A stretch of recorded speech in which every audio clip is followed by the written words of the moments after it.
Inscreva-se no canal e ative o sininho.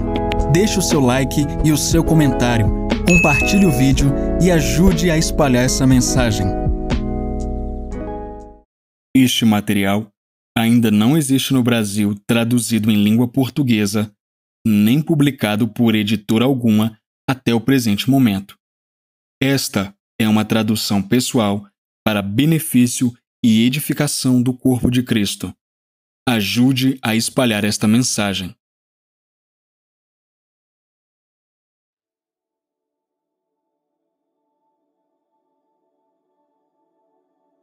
O poder da imaginação, desbloqueando sua capacidade de receber de Deus.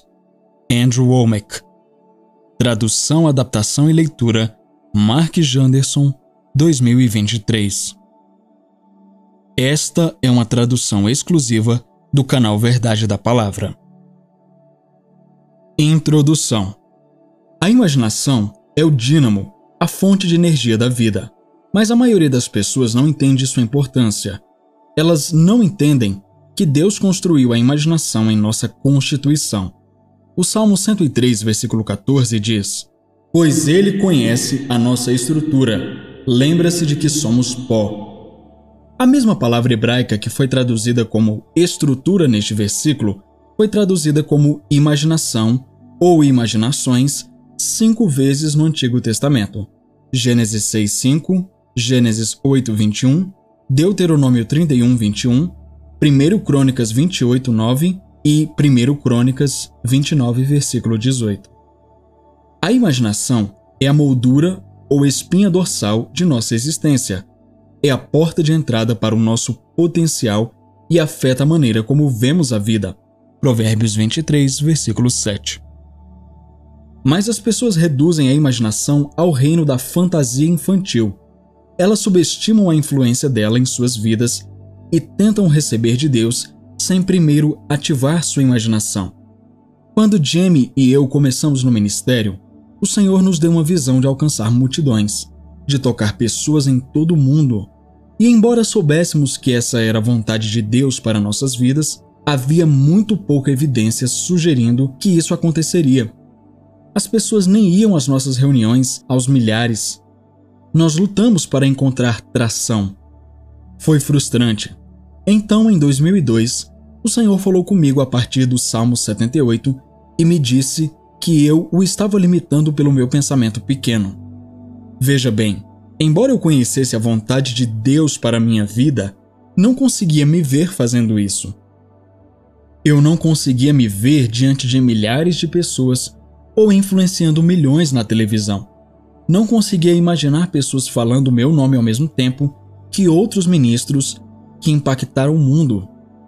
E porque eu não podia ver isso, eu não o fiz. O Senhor me mostrou que para cumprir sua vontade para minha vida, eu tinha que mudar minha maneira de pensar. Eu tive que começar a usar a minha imaginação. Sua imaginação é como seu ventre espiritual. É o centro criativo. Gênesis 11 registra o relato da Torre de Babel. À medida que a população antiga crescia e começava a se espalhar pela terra, as pessoas se reuniam nas planícies da Babilônia. Lá, elas fizeram um plano para fazer um nome para si mesmas. Gênesis 11, versículo 4, e alcançar o céu. E o Senhor desceu para ver a cidade e a torre que os filhos dos homens edificaram. E disse o Senhor: Eis que o povo é um, e todos têm uma só língua, e isso eles começam a fazer, e agora nada lhes será impedido no que imaginam fazer. Gênesis 11, versículos 5 e 6, versão King James. Isso é incrível! A imaginação desse povo não regenerado ameaçou tanto o plano de Deus para a humanidade que ele teve que colocar uma pedra de tropeço na frente deles, dissipando sua linguagem, para desacelerá-los e dar tempo para que seu plano fosse executado. Deus viu a imaginação deles como uma ameaça ao seu plano para o homem. Rapaz! A imaginação é poderosa. É o primeiro passo a se tomar. Se você pode imaginar algo, você pode fazê-lo. No entanto, muitos cristãos não entendem isso. Crentes de todo o mundo oram por cura e nunca a experimentam. Eles oram por prosperidade, mas nunca a recebem. Por quê? Porque não sabem como usar uma imaginação piedosa e positiva. Eles não se veem curados, não se veem prósperos. Se você quer ver a vontade de Deus para a sua vida acontecer, se quer alcançar todo o seu potencial, você precisa entender tanto o poder da sua imaginação quanto a maneira correta de usá-la. Capítulo 1. O que é a imaginação? De acordo com o dicionário eletrônico americano Heritage de Hilton Mifflin, a palavra imaginação significa processo ou poder de formar uma imagem mental de algo que não é real ou não está presente. Muitas pessoas confundem imaginação com visão. Mas a visão é uma imagem mental produzida pela imaginação. Você não pode ter visão sem ter imaginação. E embora essas palavras possam ser usadas de forma intercambiável às vezes, quero me concentrar na imaginação, a capacidade de ver o que não está presente. A maioria dos adultos associa a imaginação com infantilidade. Eles foram ensinados que usar sua imaginação ou acreditar em algo que não podem ver é fantasia. Esse mesmo dicionário chama a fantasia de ilusão ou delírio, noção extravagante ou devaneio. Basta olhar para a definição da palavra delírio, uma crença falsa mantida apesar de evidências invalidantes. A fantasia não é real, não se baseia em evidências de validação, mas a imaginação é real. A imaginação é a capacidade de ver com a mente o que você não pode ver com os olhos. Se eu te perguntasse quantas janelas havia em sua casa de infância, aposto que você saberia, embora provavelmente nunca as tenha contado. Graças à sua imaginação, o olho da sua mente pode recriar sua casa de infância e te guiar cômodo por cômodo. Quer perceba ou não, você usa sua imaginação todos os dias. Você a usa para lembrar onde estacionou seu carro ou para dar instruções a alguém. Você não pode viver sem imaginação. Se eu te dissesse a palavra cachorro, você não imaginaria as letras C-A-C-H-O-R-R-O em sua mente. Em vez disso, sua mente traria a imagem de um cachorro. Se você tivesse um cachorrinho branco, essa é provavelmente a imagem que você veria. Mas eu poderia mudar sua imagem com minhas palavras. Se eu dissesse as palavras cachorro grande e preto, sua imagem mudaria. A imagem te ajuda a ver o que não pode ser visto. Ela cria as imagens em sua mente que te ajudam a lembrar, ler e planejar. Mas a imaginação só pode funcionar com as informações que você fornece, boas ou ruins, certas ou erradas. Lucas 6,45. Se você encher sua imaginação com o lixo deste mundo, é isso que ela produzirá. Mas se você renovar sua mente pela verdade da palavra, sua imaginação te ajudará a receber de Deus. Romanos capítulo 12, versículo 2. Se eu tivesse espaço, poderia passar por quase todos os personagens principais da Bíblia e mostrar como cada um usou sua imaginação para receber de Deus. Quando o Senhor falou com Abrão, antes de seu nome ser mudado para Abraão, em Gênesis, Deus lhe disse para deixar a casa de seu pai e ir para uma terra que ele herdaria mais tarde. Gênesis capítulo 12, versículo 1. Abraão não podia ver a terra da qual Deus falava. Ele não sabia por experiência que seria uma boa terra. Até onde sabemos, ele nunca viajou além de Harã. Gênesis 11, versículo 31.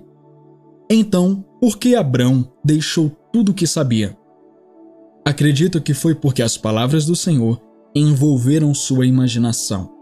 A imaginação de Abrão foi essencial em sua capacidade de receber de Deus, e assim se tornar Abraão. E a sua também. Você não pode acidentalmente realizar a vontade de Deus para a sua vida. Há algum tempo, recebi um e-mail de uma mulher que trabalha em um de nossos campos da faculdade bíblica. Ela estava louvando ao Senhor e me agradecendo, dizendo: "Foi feita para o que estou fazendo. é exatamente onde Deus quer que eu esteja. Infelizmente, a maioria das pessoas não pode dizer isso. Elas não conhecem a vontade de Deus para suas vidas.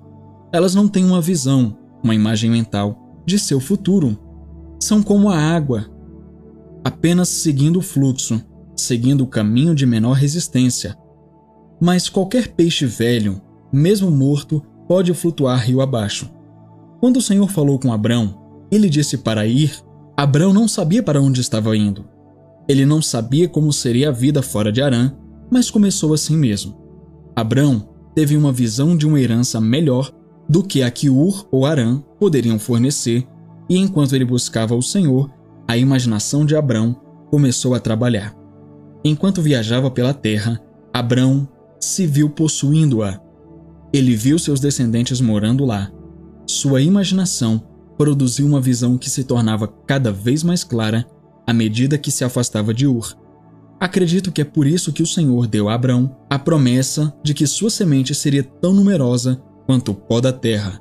Gênesis 13, versículo 16. E as estrelas. Gênesis 15, versículo 5.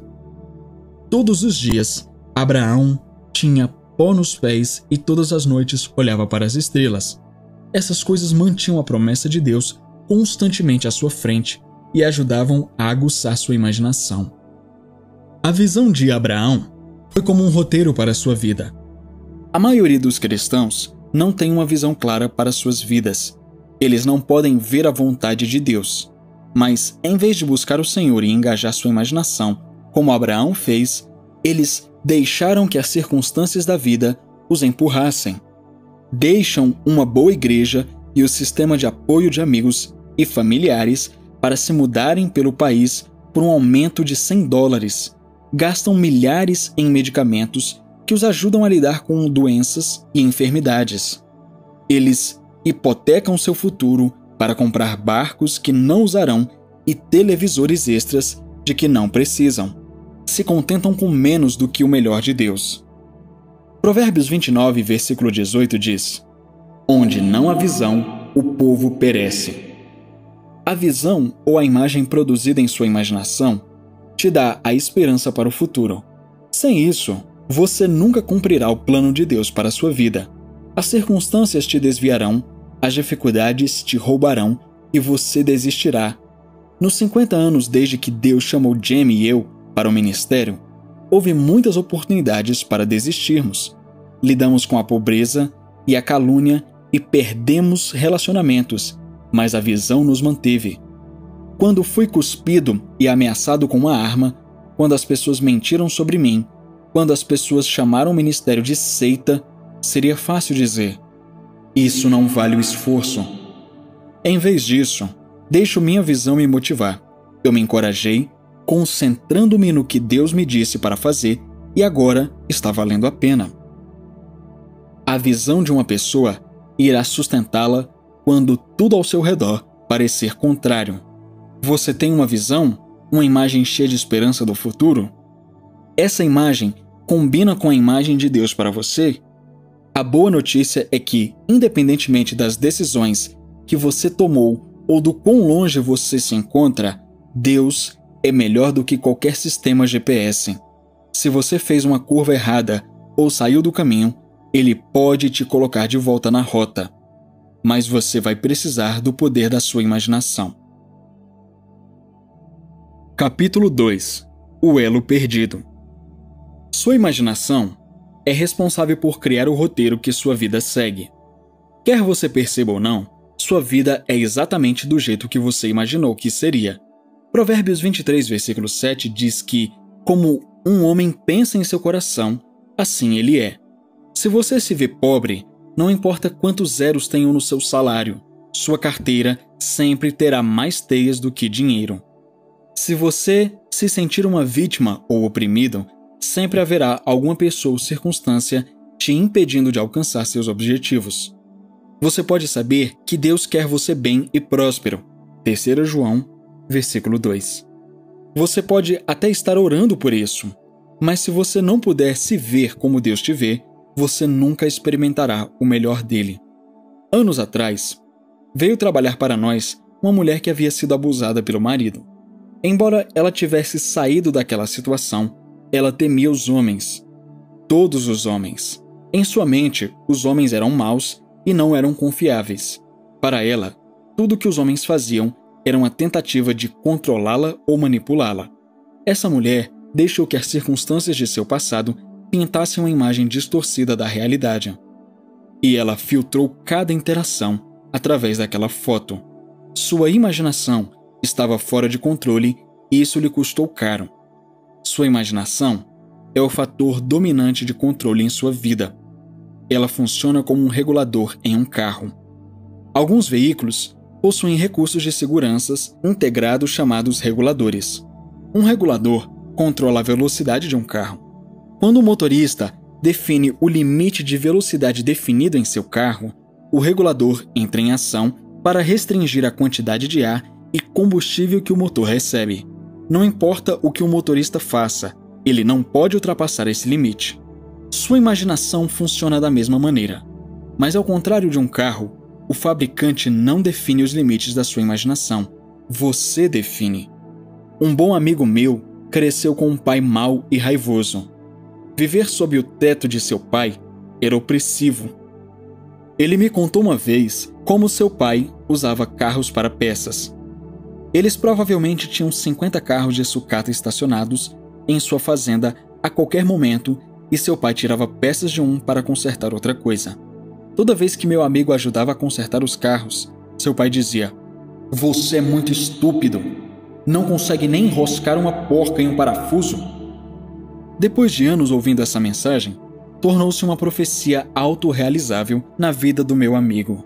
Lembro-me de trabalhar com ele em um carro anos depois, e por mais inteligente e capaz que meu amigo fosse, eu o via tremer toda vez que tinha que colocar uma porca em um parafuso, com medo de espanar a rosca. Uma vez, meu amigo colocou a porca muito bem, mas ele estava com tanto medo de tê-la espanado que tirou a porca e a colocou novamente. Ele continuou fazendo isso até que finalmente espanou o parafuso. Até hoje, nunca vi meu amigo colocar uma porca em um parafuso que não fosse de rosca espanada. As palavras de seu pai pintaram uma imagem em sua mente que limitava o que ele podia fazer. Pode ser que não perceba, mas você filtra tudo: quem você é, o que pode fazer, suas circunstâncias, até mesmo a forma como foi tratado, através de sua imaginação. E essa imaginação, se não for bem direcionada, limita o que Deus pode fazer em sua vida. Minha mãe era professora primária. Ela amava a educação e sempre deu grande importância às nossas realizações acadêmicas. Quando eu estava na 6ª série, meu irmão fez um teste que marcou seu QI no nível de gênio. Quando ouvi minha mãe falando sobre seus resultados, perguntei sobre minha pontuação. Ela disse que eu estava 2 pontos acima de um idiota. Anos depois, ela riu daquele dia dizendo: "Isso não é verdade, Andy. Eu estava brincando com você." Mas eu nunca soube que era uma piada. As palavras dela, ditas em tom de brincadeira, pintaram um quadro de mediocridade em minha mente com o qual lutei por anos. Foi só quando o Senhor me revelou espírito, alma e corpo que minha imaginação começou a mudar. Antes de entender o conceito de espírito, alma e corpo, meu reflexo no espelho era o único eu que eu conhecia. As opiniões dos outros e meus próprios sentimentos guiaram minha vida. Eu não percebi que o verdadeiro eu, meu espírito, era parte de mim, criada à imagem de Deus. Gênesis 1, versículo 26. "E o próprio Deus da paz vos santifique totalmente, e rogo a Deus que todo o vosso espírito, alma e corpo sejam conservados irrepreensíveis para a vinda de nosso Senhor Jesus Cristo." 1 Tessalonicenses capítulo 5, versículo 23. Não podemos ver, ouvir ou sentir nossos espíritos com nossos 5 sentidos. 1 Coríntios capítulo 2, versículo 14. Há apenas uma maneira de entender o que é espírito: olhando para a palavra de Deus. Porque a palavra de Deus é viva e eficaz e mais penetrante do que espada alguma de 2 gumes, e penetra até a divisão da alma e do espírito e das juntas e medulas, e é apta para discernir os pensamentos e intenções do coração. Hebreus capítulo 4, versículo 12. A palavra de Deus nos mostra a verdade espiritual. Jesus disse: É o Espírito que vivifica. A carne para nada aproveita. As palavras que eu vos digo são Espírito e são vida. João 6, versículo 63. Quando comecei a cavar na palavra de Deus, quando jovem, descobri que aquele que se une ao Senhor é um Espírito. 1 Coríntios, capítulo 6, versículo 17. E, como Jesus é, assim somos nós neste mundo. 1 João, capítulo 4, versículo 17. Comecei a perceber que meu espírito era idêntico ao espírito de Jesus e que eu podia fazer as mesmas coisas que ele fazia. João 14, versículo 12. A palavra de Deus começou a mudar minha imagem interna e à medida que essa imagem mudou, eu também mudei. Em vez de ver um introvertido no espelho, vi Jesus vivendo em mim. Eu não vi um homem com um pouco da natureza de Jesus e um pouco da minha. Eu vi um homem possuído por Deus, alguém completo e poderoso, capaz de curar os enfermos, ressuscitar os mortos e usar a autoridade que Cristo lhe deu. Marcos 16, versículos 17 e 18. Uma vez que vi essas coisas em minha imaginação, foi apenas uma questão de tempo até que eu começasse a vê-las em minha vida. Desde então, tenho visto mortos ressuscitados, olhos cegos e ouvidos surdos abertos, pessoas curadas de câncer e outras saindo de cadeiras de rodas. Eu vi todos os tipos de milagres. Meu próprio filho ressuscitou dos mortos. Todas essas coisas aconteceram porque a palavra de Deus pintou um quadro diferente em minha imaginação. Muitas pessoas querem ver o milagroso. Elas querem experimentar o melhor de Deus e vê-lo trabalhar em suas vidas, mas não se veem como Deus as vê. Em suas mentes, elas se limitam a ser apenas humanos. Passam a vida lidando com alergias, se preocupando com o mercado de ações e tendo cada relatório que vem na rede dos 10 espias. Elas esperam ficar doentes, esperam envelhecer e perder a visão. Mas como crentes, não somos apenas humanos. Nossos corpos físicos podem ser mortais. Nossas mentes ainda podem ser corruptíveis. Mas somos novas criaturas em Cristo Jesus.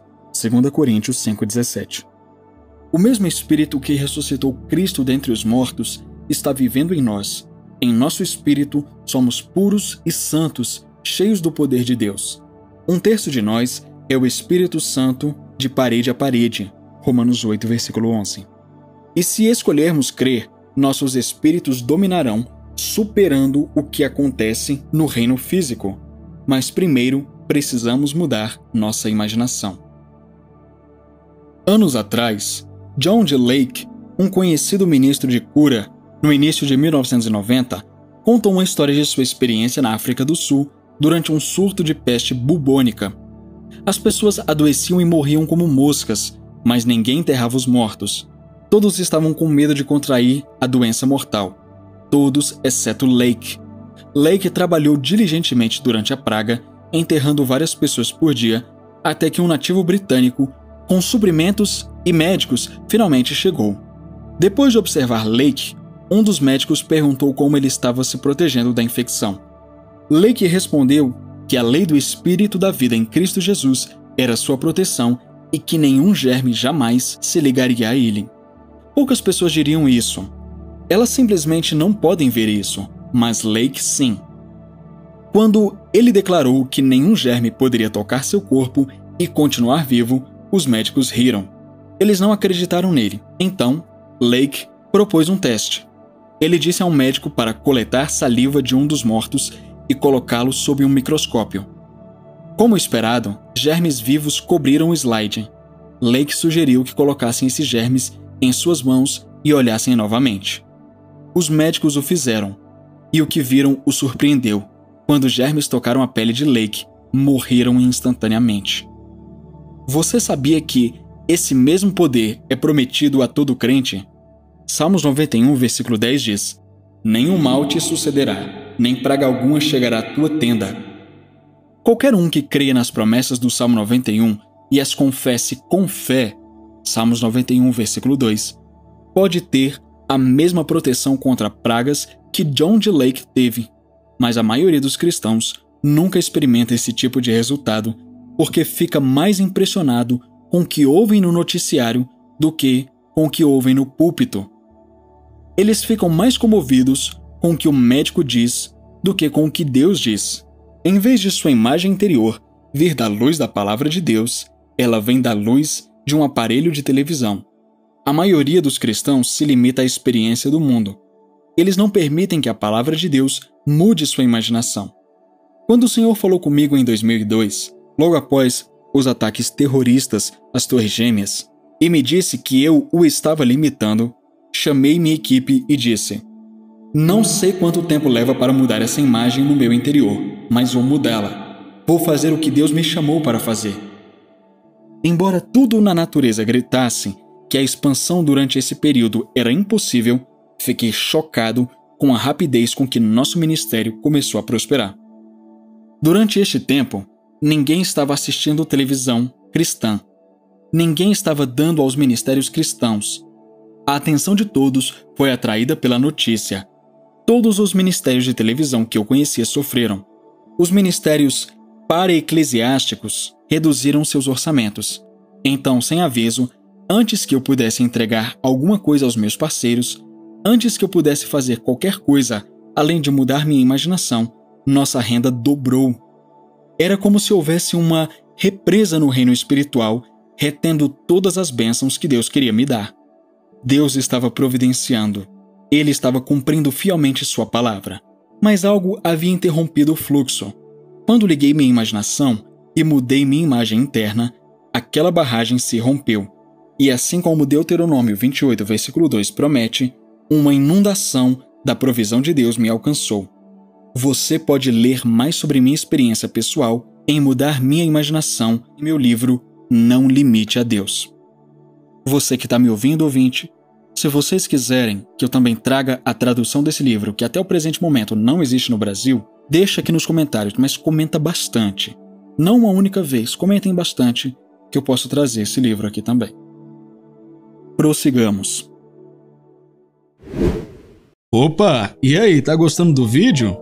Que bênção! Fico feliz por isso. Então, esse é um trabalho independente que eu realizo por aqui.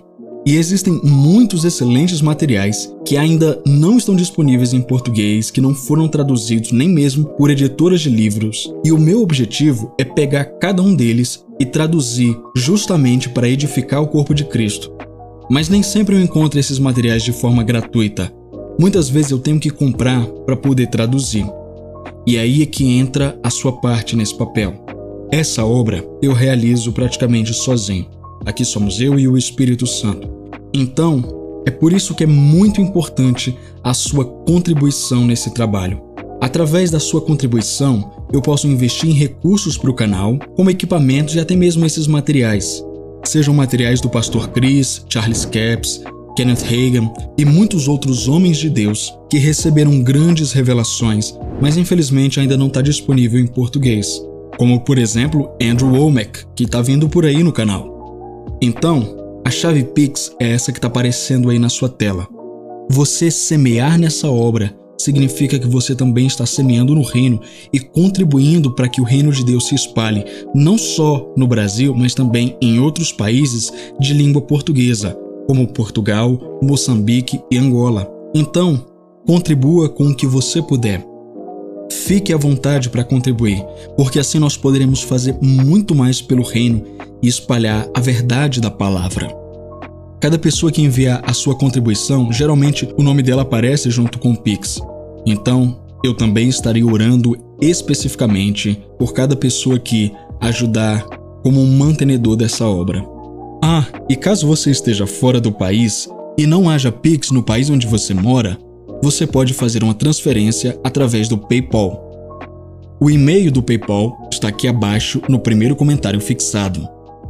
Fica na paz, conto com você e agora continue com o restante do vídeo.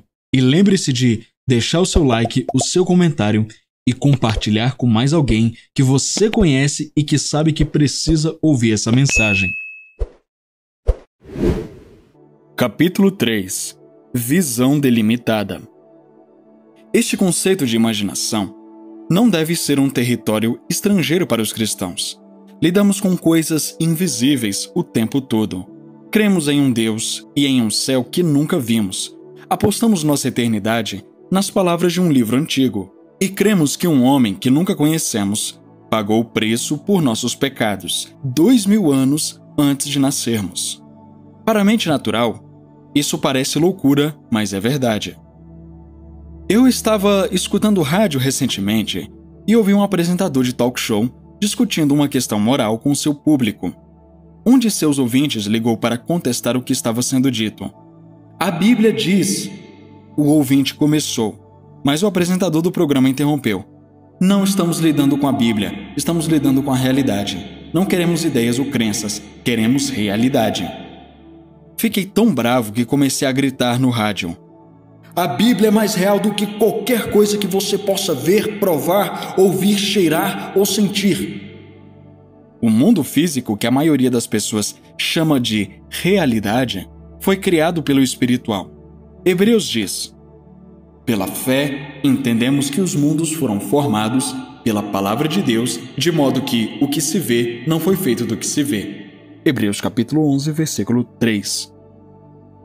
A palavra de Deus criou tudo o que podemos ver com os nossos olhos físicos. A palavra é real, mas não é uma realidade que pode ser experimentada com os nossos sentidos naturais. 1 Coríntios capítulo 2, versículo 14. Não pode ser vista com nossos olhos ou tocada com nossas mãos. Ela, como o resto do mundo espiritual, deve ser experimentada pela fé. Durante a Grande Recessão, em 2008, quando os preços das ações caíram 50% e o mercado imobiliário despencou, o Senhor falou comigo sobre a construção de um campus do Charis Bible College, Faculdade Bíblica Charis, de classe mundial. Desde então, compramos e iniciamos o desenvolvimento de 493 acres de montanha intocadas em Woodland Park, no Colorado.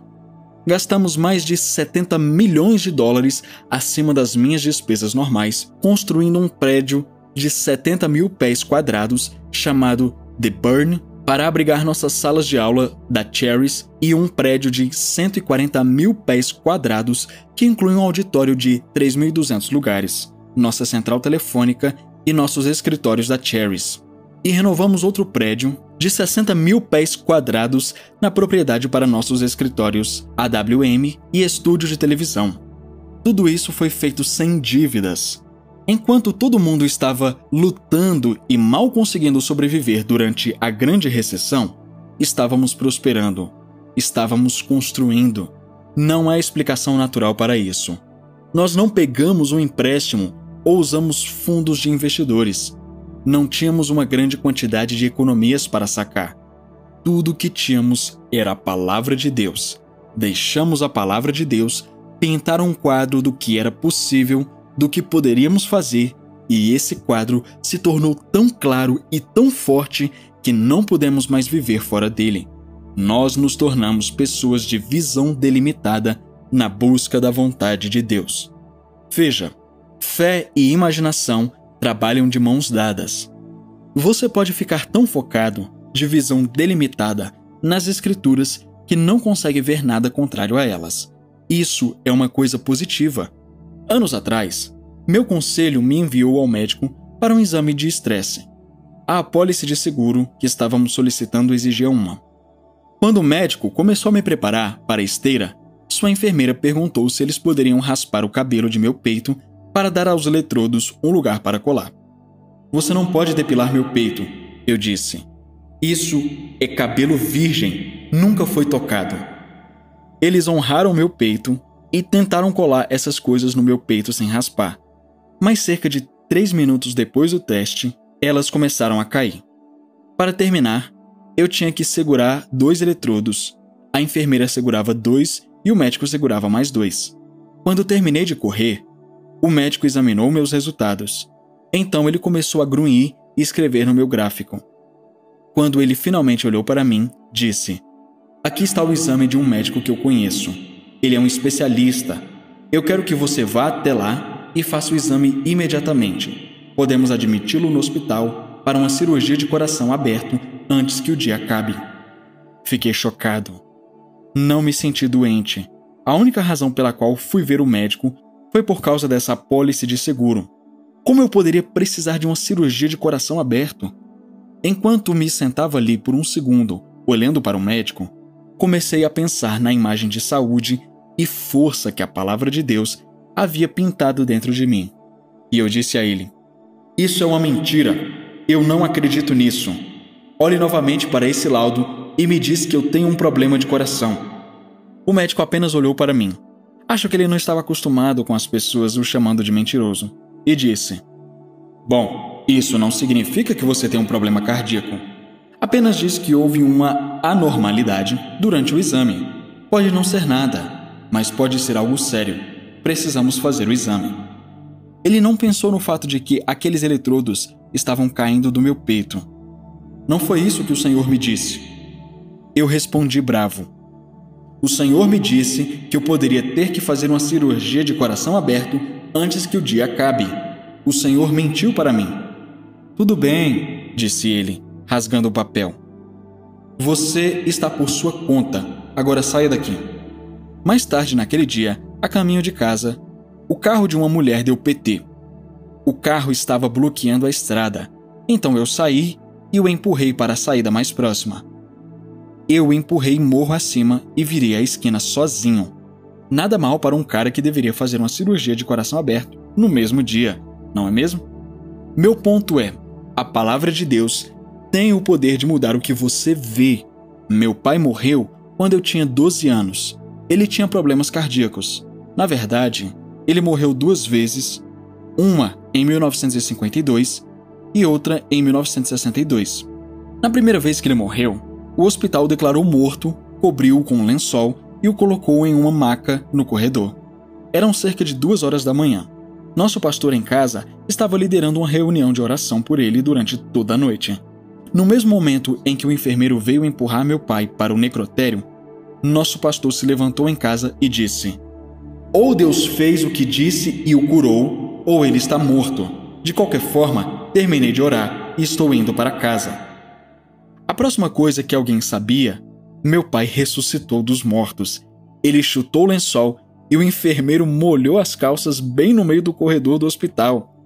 Por causa dos problemas cardíacos do meu pai, toda vez que eu vou fazer um check-up, os médicos começam a projetar os problemas dele em mim. Eu poderia me comportar como o resto do mundo, dando peso a essas palavras. Eu poderia deixar as palavras dos médicos me intimidarem e influenciarem a maneira como eu me vejo. Em vez disso, eu permaneço na palavra de Deus, que diz que Jesus comprou minha cura no Calvário. 1 Pedro capítulo 2, versículo 24. Eu confio que a palavra é impecável, que ele é um escudo para os que nele confiam. Provérbios 30, versículo 5. E que nenhuma praga pode chegar perto da minha tenda. Salmos 91, versículo 10. Eu creio que a alegria do Senhor é a minha força. Neemias 8, versículo 10. Encorajo-me com exemplos bíblicos como Moisés, que no dia em que morreu aos 120 anos, escalou o Monte Nebo. A Bíblia diz que os seus olhos nunca se escureceram, nem perdeu seu vigor. Deuteronômio 34, versículo 7. Eu quebro a maldição dos médicos dizendo: 50% de mim é minha mãe. Ela viveu até os 96 anos e era tão saudável quanto um cavalo. Por que você não olha para o lado dela? No momento em que escrevo este texto, eu sobrevivi ao meu pai por mais de 15 anos. E de acordo com meu último exame de estresse nuclear, tenho o coração de um adolescente. Depois que o médico de Colorado Springs me reprovou, meu amigo, um médico do meu conselho, me convidou para ir à sua casa para um exame de estresse nuclear. Ele disse: "Esses exames em esteira estão errados 50% das vezes. Nunca baseie uma decisão de saúde em um desses exames." Então, eles me injetaram com algum tipo de curante e tiraram fotos do meu coração em repouso e após o exercício. Meu amigo me disse: "Não há nada de errado com você. Você tem o coração de um garoto de 17 anos." Irmãos e irmãs, vocês não precisam deixar seus genes, sua educação ou seu passado ditarem seu futuro. Permitam-se tornarem-se uma pessoa de visão delimitada na palavra. Mude sua imaginação.